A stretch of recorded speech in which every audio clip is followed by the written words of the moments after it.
again, thank you so much for coming today and hanging out. Appreciate everybody who's got the time. I've put into the chat a link to a Miro board. And then I'm now the co-host. Let's see if that allows me to share some stuff. Hopefully you can, let me just go to Zoom and one thing at a time. Yeah, there it is. I can share. Yes, continue, full screen, share sound. Excellent. So now I believe you've got one of two options for this experience today. It's a bit of a ride on rails. So you could, if you want, just watch, but I really hope that you participate and click through on that link. I understand that maybe some of you are doing this as a brown bag, so you're kind of eating lunch. So I'll ask you to like wipe your hands off and do some typey and then come on back into it. But yeah, this allows you, yes, I'll send that link again. This allows you to actually experience some of the things that I'm talking about or will be talking about throughout the class.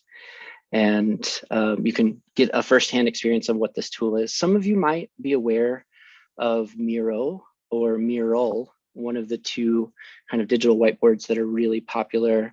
And some of you, this might be brand new, in which case I'm going to be sharing some of that with you. I came across it back in spring of 2020, and it was Professor Trudy Watt over in Sarup who had showed it to me, and it was a paradigm shift, my friends. I couldn't get away from it. So now it's turned into something that's pretty powerful. Today, I'm going to use it as a little bit of an example of a presentation. It'll feel a little like a Prezi, but yeah, it looks like several of you have been able to click in. I see 21 of you are here. I'm going to do something that seems a little weird. I'm going to bring everybody to my cursor. So I'm going to click here and bring you all to me. And this brings everyone to me. And right now, you might be able to see everybody's cursor kind of moving around. You see mine, you might not. Now, if you do see everyone and you don't want to, you can come up to the top corner where you see the top right corner where you see that share icon and there's a bunch of different people. There's that little arrow where it says show collaborators cursors and not. As soon as I did that, things got a little weird for me. Let me just come back over here. I lost my signal. Uno momento, we got a little delay of game here. There we are, it's back.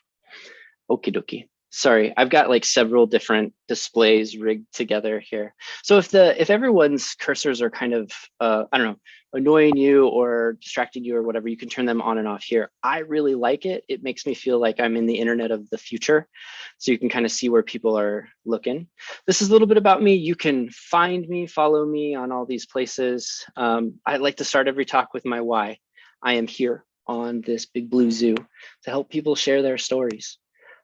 In whatever way those stories manifest. But my hope is that those stories allow cultures to talk to each other, allow generations to talk to each other. And so, yeah, I'm here to help people tell their stories so that the walls that need to be moved can be moved. So that's my big why. I love that you all are seeing some of this stuff. The big news for me, I just got accepted into the South by Southwest EDU, as well as the International Society for Technology and Education's Next Live conference, my first conference since COVID started. Gene, I'm not sure if it's a problem that your cursor's not moving around. You should be able to move your mouse on the screen and it should show up for other people. Maybe it's a signal thing, but for demo sake, I'm actually going to turn everybody off for me. You can choose what to do or what not to do. I want to get into this a little bit and start with just some early prompts. One of those first prompts is, do your students have any agency in the grading and assessment process outside of doing the work? Like, that's kind of tongue in cheek.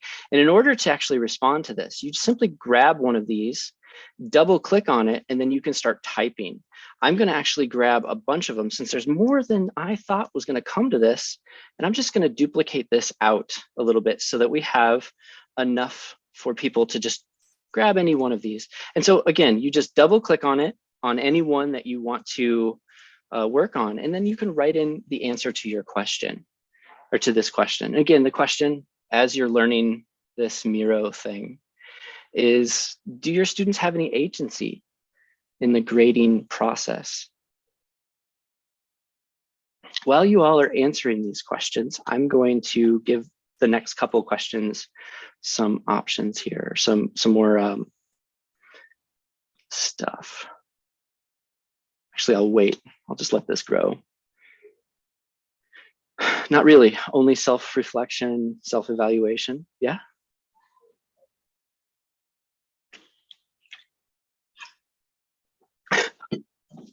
Whoever, hard no. I laugh because yeah, that's the way of things. And that's not laughing with you, certainly not at you. And you're seeing right now, one of the real benefits of Miro is that it's interactive and live. So especially when I was teaching online, I'm back in the semester now, or back in the classroom now, but in online, it just was this really wonderful place to be able to see those interactions as the questions came in. Not as much as I would like to have. Yeah. Self-evaluation using the same rubric as I do for assessment, not much beyond that. I think that's brilliant. Having the students use the rubric to grade themselves. We have some peer review. Oh, isn't that tricky? Yeah. Try to get informal feedback. Oh, thanks, Anne. Yeah. Ed, that's a good idea to like reload it. Jean, did you reload and did it work? Are you able to actually participate right now?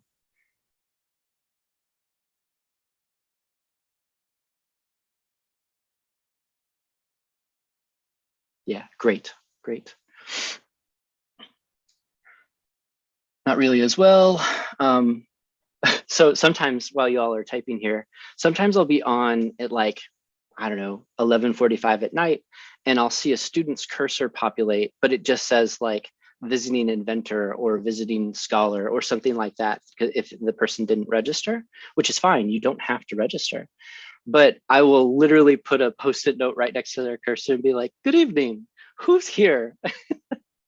And then we'll have like a circa 1998 AIM chat going back and forth for a little bit on just these little Post-its. It's very funny. All right, so that's one of the first kind of questions out of the gate. I'm going to open up this next set of questions. And before you jump in on them, I'm going to duplicate them out as well. But I think for starters, before I even do that, I'm just going to kind of group everything into this column. And so this is the set for the first question.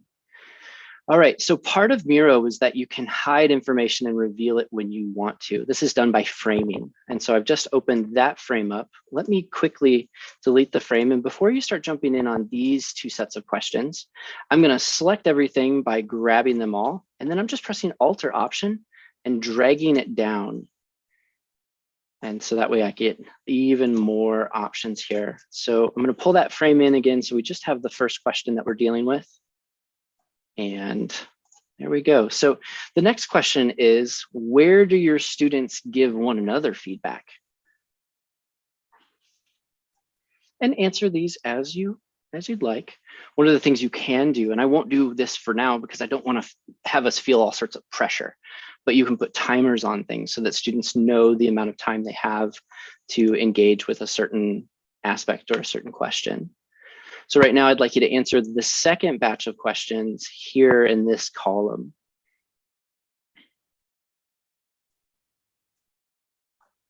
I'm just cleaning up some of the space. I'll leave one or two of these in case we have a straggler who comes in and is like, hey, I really want to do that. I answer these questions. I love the amount of activity that happens in this Miro space. It's very interactive. All right, so students give each other feedback in discussion and peer-reviewed assessments, again, discussions, peer-reviewed discussion boards in Canvas, sorry. We also use this for hypothesis and social annotations, face-to-face interactions in the classroom, in-class discussions, ideally in the classroom face-to-face. If unable to meet in person, then via a collaborative document such as a Google Doc or Canvas or peer review is the last resort. Group discussions, typically on a shared document or on a piece of paper.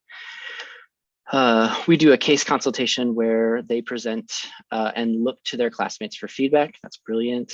I love, you see, I mean, we're all here because we're active teachers. These are all just fantastic ideas, right? And I feel like all of us are using these things kind of in the classroom. My goal with this tool is to show you just another way to augment every single one of those kinds of experiences.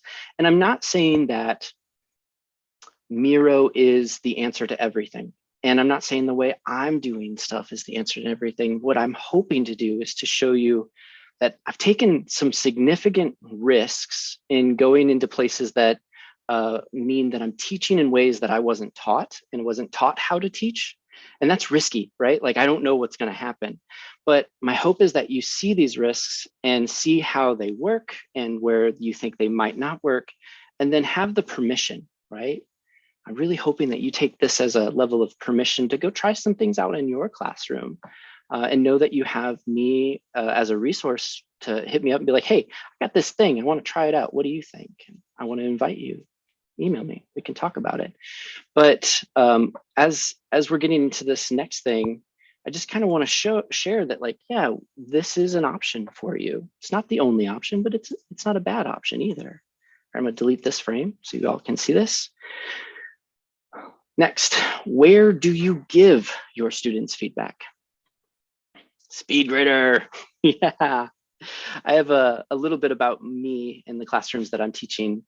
I have a 200 top lecture lab that breaks into, I want to say, 9 or 10 different labs with 3 other instructors. So that's a big course load. And it's a lecture on digital art and digital culture. And then I have a bunch of really high-tech creative technology classes where we're transferring workflows and skills to the students. So those are the kinds of classrooms that I'm in. And I think that's relevant, because if you are in a classroom where there is a specific and succinct answer, that's different than in a classroom where we can kind of wade through the gray and suss out some ambiguity.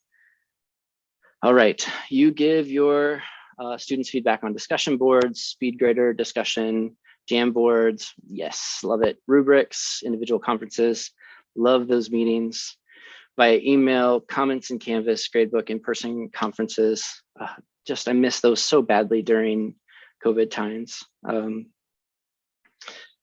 Yeah, comments on the Word documents, lots of feedback via Canvas, in-person, email. I try to do some one-on-ones towards the end of the semester. Some students I supervise in internships. I do give on Canvas, but I found for really big projects, it helps to give it in person. Shared teams, docs, in-person conferences. One of my favorite things right now, like just off the cuff, is while I'm giving this kind of talk, I'm able to now have this residue. I can always go back and see this, but it's a two-way street, you all. Like, I'm able to quickly ask these questions and get all of these new ideas. And it's not just me, every single one of us gets these ideas. So it tends to be fairly powerful. I'm not going to take the time and go through and clean these up like I've done this one right now. However, towards the end, I will start cleaning some things up. But I want to kind of get into like the why of all of this, a little bit of a narrative. I've been searching for new ways to interact with my students over the last couple of semesters. Now, one thing you might see if you click over on the share screen, this is what students would view. I'm zoomed in really, really deeply here so that as I'm trying to focus in on something for my students to see, they can see this really hyper-focused, and I can go deeper and deeper. So a lot of times you see here, Like I'm looking at something, and this is that Prezi feel. Lane, when he saw this, he immediately was like, this feels like Prezi. This feels like Prezi. Oh, you moved it on me. I'm just gonna hit Command Z or move it back here. I didn't lock things down, so it is no big deal, my friends. I will lock things down as the person who made this. No, no worries, David. No worries at all. I don't mind, sincerely. I think that's part of this process. You all don't have the ability to lock things. I can, and I just didn't. And I really play. You can't break anything in my rooms. I have this copied and pasted somewhere else too, so you can't break anything. Anyway, I've been looking for new ways to interact with my students for the last couple of semesters. I think COVID gave a lot of us a deep sigh and the ability to pause, and I pivoted. I really did. And so I was experimenting with rethinking how grades are handled, rethinking how feedback's handled. And I've pulled some of the standards from ISTE, which is the International Society of Technology and Education. And I really wanted to see my students grow in those areas rather than just check boxes on my rubrics. So I kind of baked those areas into my classes and into everything that I'm doing. And I really just wanted to give my students more agency day to day. I didn't want it to be this like Paulo Freire banking concept of education. I really wanted them to kind of feel empowered and have that agency to take the education on their own. Because the way, in my worldview, I see that technology is going to change so much over the next couple of decades that I don't have the audacity to think I have exactly what the students need. But I do think I can help them by giving them the ability to teach themselves and to learn how to kind of navigate some of these soft skills. And I won't go into too much detail with these. You at a later date, because you will have this link, I'm going to have Lane share it out with you, can go in and read each one of these things. But I have 5 values that I try to bake into my classrooms. And I very much see myself as a facilitator where I want to help nurture growth in a way that gives a ton of choices to my students and removes a whole bunch of the appearances of risk. And so I prioritize critical thinking, of course, creativity in my classrooms. Communication is key. Collaboration. I specifically think of collaboration as collaborative learning, not group projects, but collaborative learning where I learned this thing. I'm now going to share it with everybody because I think it's awesome. And then finally, this idea of courage. I feel like a lot of our students need to be told that it's okay to mess up and to be vulnerable. And I'm a big proponent of Brene Brown. And Brene Brown basically says that vulnerability is the other side of courage. To be vulnerable, to be fully seen, and to make mistakes in front of other people, that takes courage. And so I call these the 5 C's, and I've appropriated some of them from ISTE, and I've added that courage myself. So these are the values that kind of sit underneath a lot of the operations. I thought you would enjoy hearing some of those things. At the end of every single one of these paragraphs, I think except for courage, I talk about something called an Adobe Express page. And this is I'm gonna lock it here for a second. This is now live, so you can click through. We use Adobe Express as just like an online blog. I'm sharing my screen again. You also can click through. This is a 100 level blog. So it's the students in that big 200 top class that I give. But you can see how students are just sharing their technical visual approach to learning. But what I love about this is it really does give the students agency over their story of their learning. And it's not just, it's graded, but it's more or less a space for them to share with me and their peers the challenges that they face, the insights that they gained, and the student themselves, they're assigned to do one of these towards the end of every unit. But the students themselves get the ability to really share what they care about, what their journey is. And at the end of the semester, which is what you're seeing here, the students can see their growth. They can see the first couple of duds out of the gate. And it's totally fine to have duds when you first start. It's very rare to make a masterpiece on your first go. So this Adobe Express page somewhat embodies the idea of growth over time. But you can see here how I'm baking in all of the ISTE thoughts on that. So feedback. right? That's why we came here today. The plan, if you will, is I want to bring our mentors and coaches and relatives and other important persons into the room with us mentally. I'd like you to get a piece of paper, pencil, something, or use your notes app. But I'd like to think about a moment where you personally received, I'll get back to you, Devin, where you personally received direct constructive feedback. And if it's a coach, it's very direct, right? But I'd like you to think about the kind of feedback that worked. Maybe you were in a place where you really needed this feedback and you didn't know that you needed this feedback and you got it and it helped. I'd like you to think about the person who gave you this feedback. Think about the scenario. Think about your response to the feedback too. Were you angry? Were you daunted? Were you undaunted? Were you supported? How did you feel at the end of that feedback? Now, in a separate space, I'm going to give you a couple minutes for this, probably about 5, maybe 3, just for timing's sake, because I got a lot to show you. But briefly write about who the person was and what the feedback was and how you responded. This doesn't have to be a big story, just like in brief to collect your thoughts. Write about who the person was that gave you the feedback, what the feedback was, and also how you responded. You will be sharing this with someone else. So while you all are doing this, the hosts, could you set up some pre-made breakout rooms for me? Welcome back, everyone. Welcome, welcome. All right.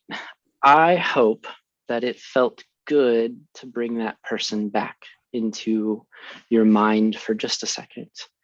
The next prompt that I'd like you to do, and that's right here, I'll bring everybody back to me in Miro. Now that you've shared your story, try to come up with a sentence or a phrase that describes the kind of feedback that you were given. And specifically, this is the kind of feedback that you respond to or have responded to in the past. So share with us what you find valuable in the feedback that you were given. Lane, do we go right till 1 or do we go to 12:45? We go right to 1. Perfect. I just wanted to make sure I've got this timed out okay. It feels like it's okay. I feel like we're doing all right. I'm feeling like we're doing good, but yeah. 1 o'clock. I could always crash us. It's totally in my power to go on a long tangent. Feedback works when there's mutual trust. Absolutely. I'm going to take the person who wrote this. Thank you for writing that out. Can you put that into a phrase then that would be something that if someone was to give you feedback in the future, that it would be directed towards you. So I want to be able, I want integrity. I want to be able to trust you, something like that. For those of you who might be like, I'm not quite sure what he's asking, let me give you some examples here. These are actual examples that students have given in the past: gentle, constructive feedback, acknowledgement, validation, but a critique, constructive criticism, but on the softer side, constructive feedback. I acknowledge the progress, but specific constructive feedback and advice on how to grow, compliment sandwiches. These are some examples that students have given me in the past. If you've already written something out, keep that there, add something right next to it of how would you turn that into a direction for somebody else.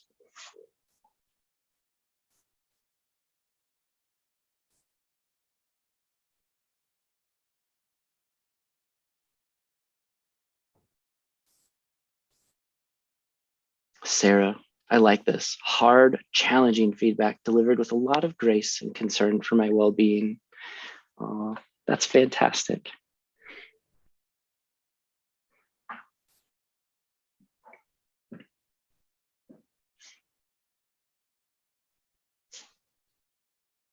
This is a bit tricky, this turning, taking that moment of a story and turning it into direction for somebody else.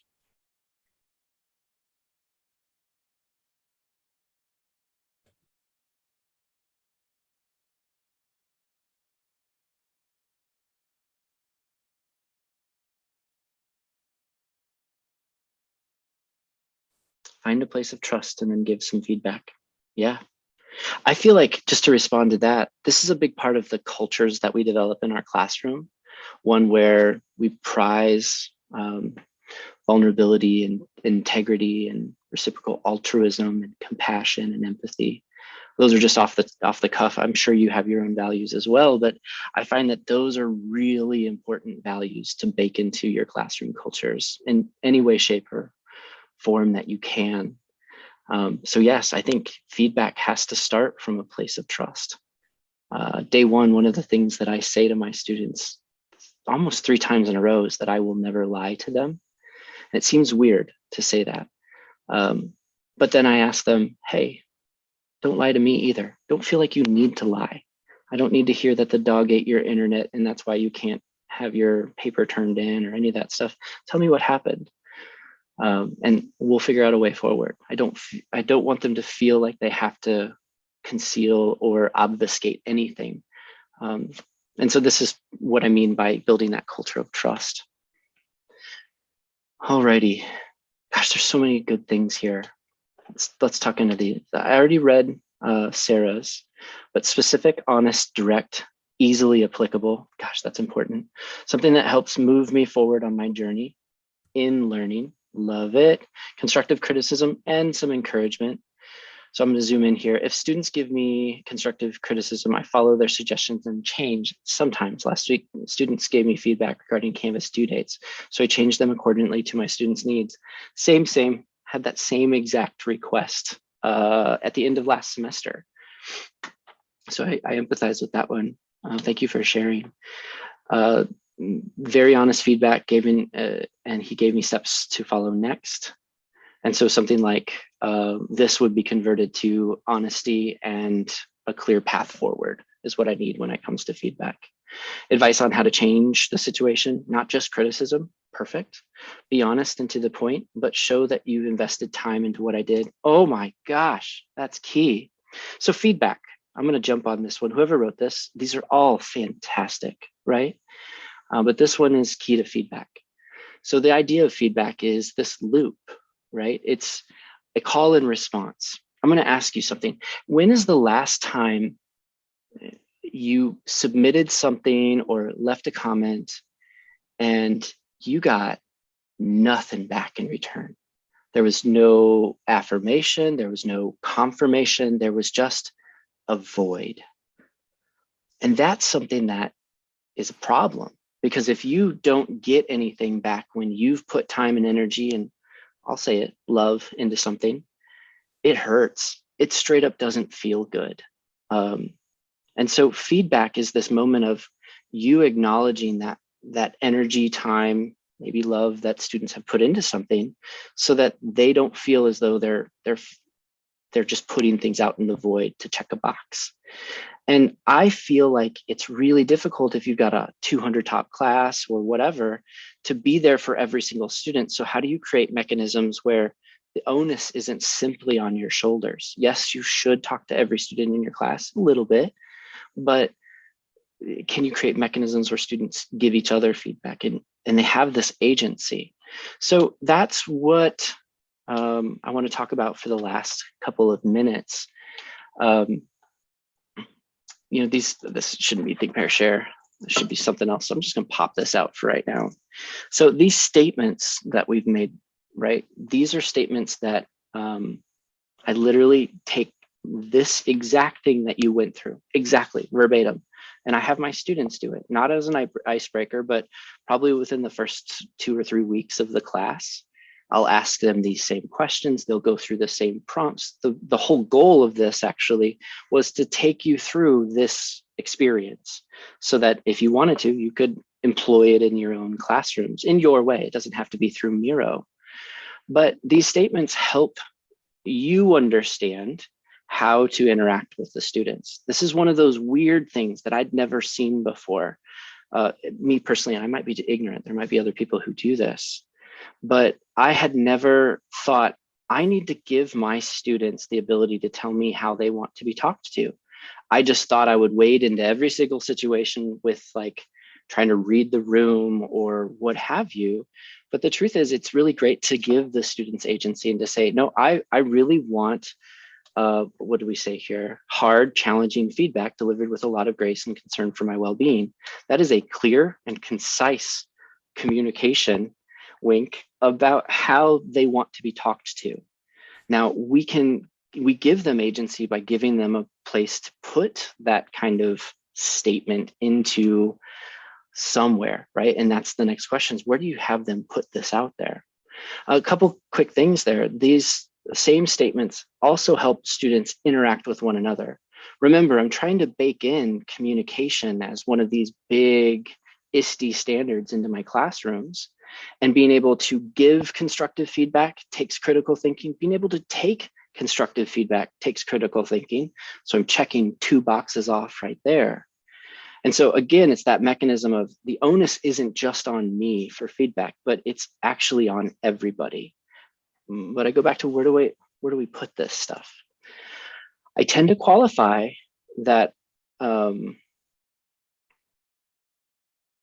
Good question, Jean. I'm going to parking lot that for a second. The question Jean just threw into the chat was, what do you do if students have very different opposite needs than other students? Just going to put a pin in that and come back to it.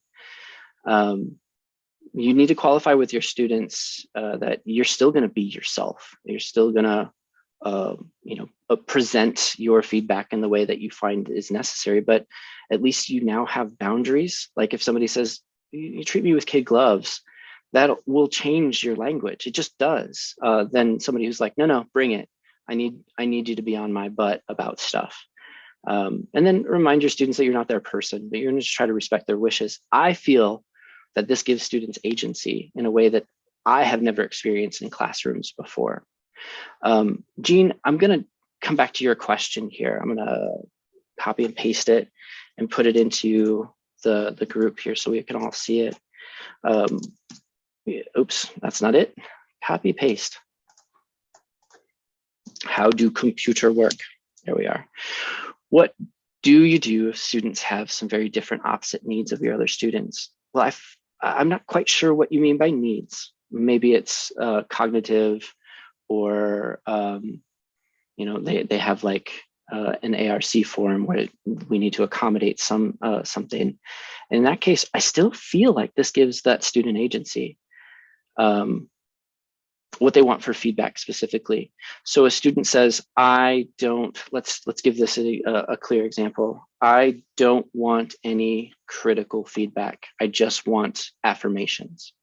Well, then that allows you, that would be weird, right? Like not to give critical feedback, but that allows you to come in and be like, maybe on an aside or whatever, and I'm making this whole situation up off the fly, to say, well, it's my job to give you some critical feedback. That's what you pay me for, but I will respect this and I'll try to be as affirming as I possibly can. And I'll acknowledge what you've done.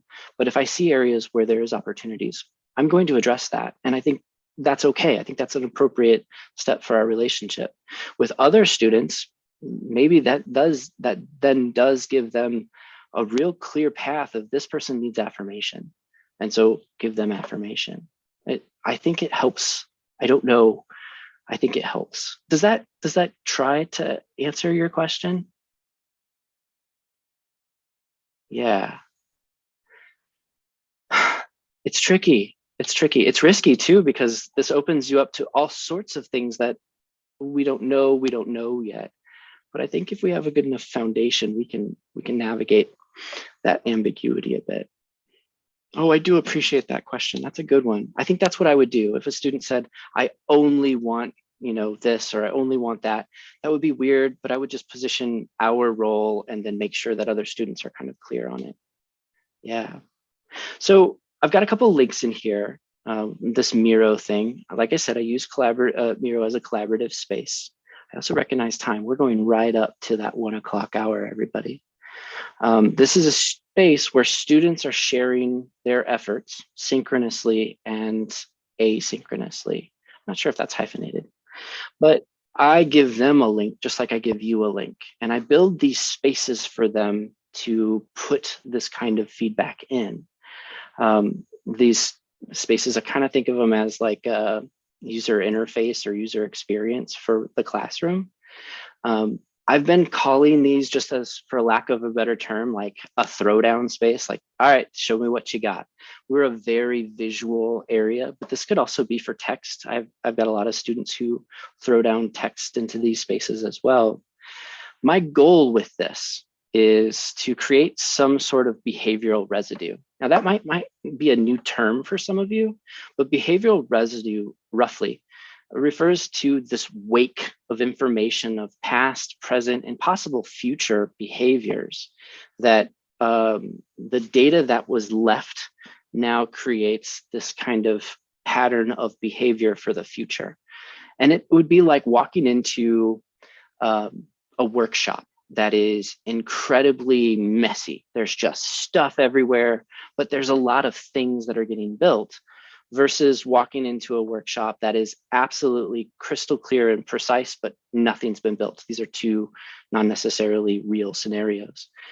But the behavior would be, if I walked into that messy space, that this is a free space where I get to just play and go nuts, or this is a very clean space where I need to be very careful with my actions and how I leave the space after I'm done being there. That's behavioral residue.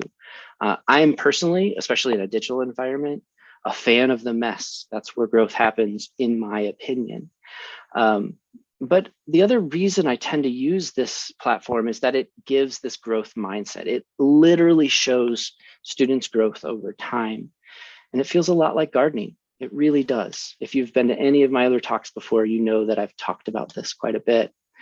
So this is what the throwdown spaces look like. These are images. I'm going to open them up slowly and show you the evolution of them.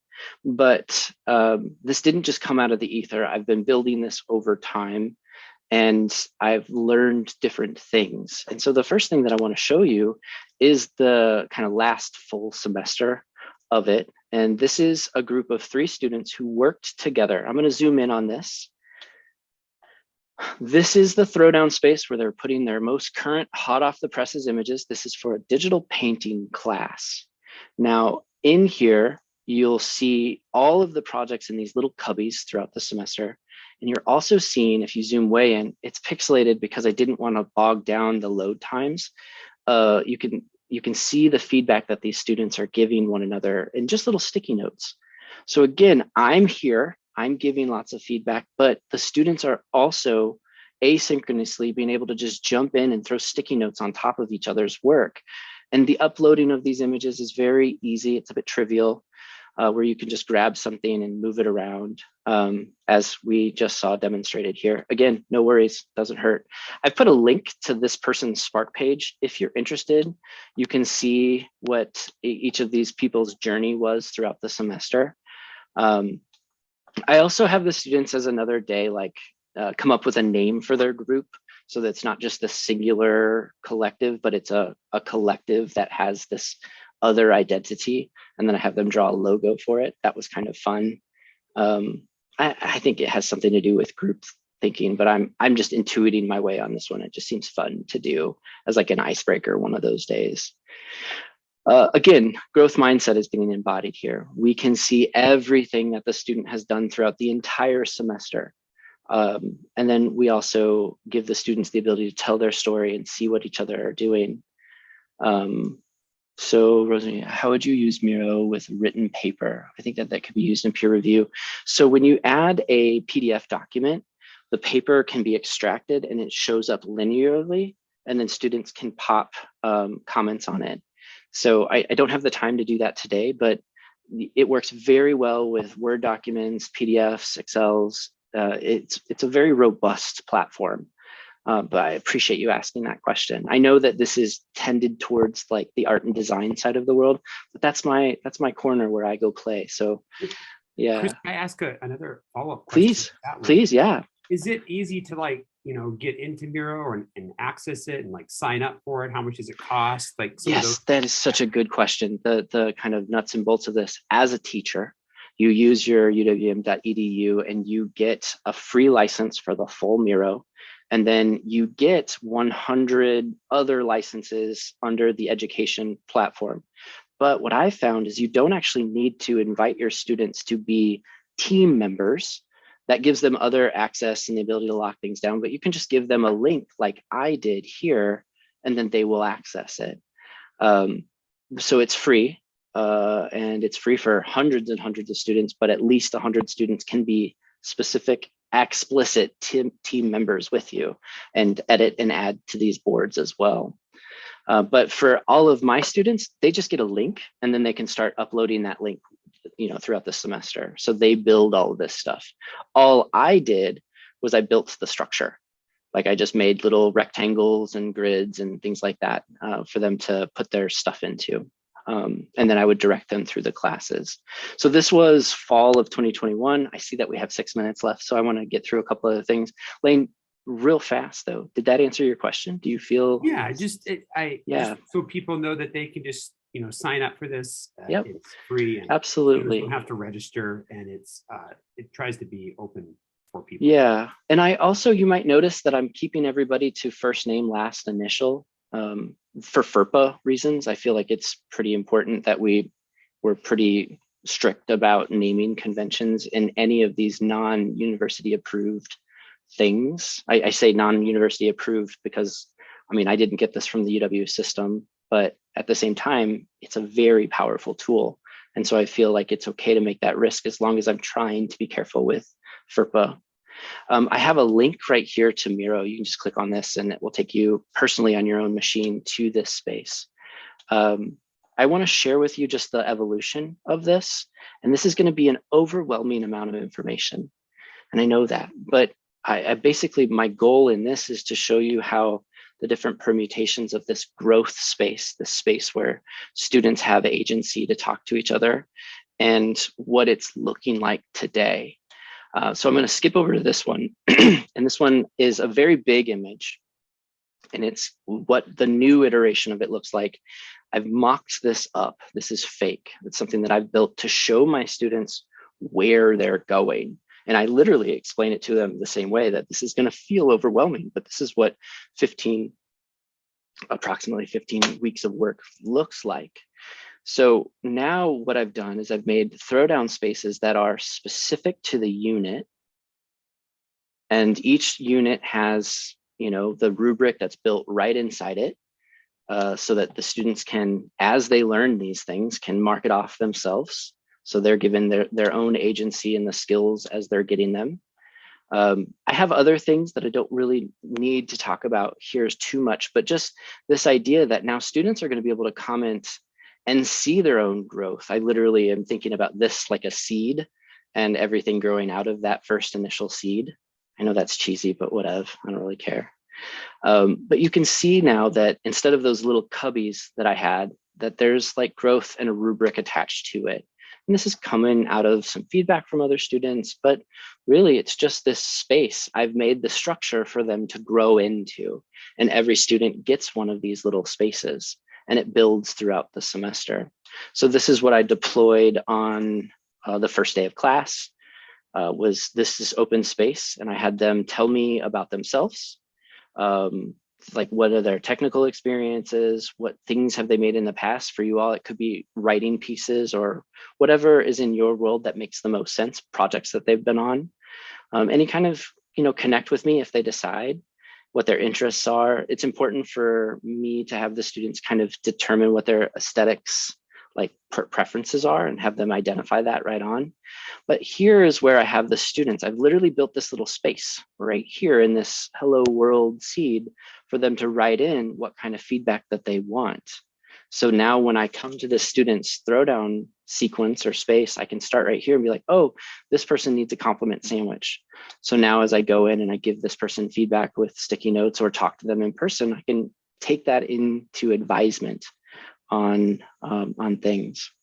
So this is the hot off the presses. I'm still in the process of all of this. I'm really excited about what this is. I'm learning a lot. I see that we have 2 minutes, so I'll show you where this started, this train wreck ugliness. I made it brown because I wanted it to feel like a garden. I'll bring everybody to me.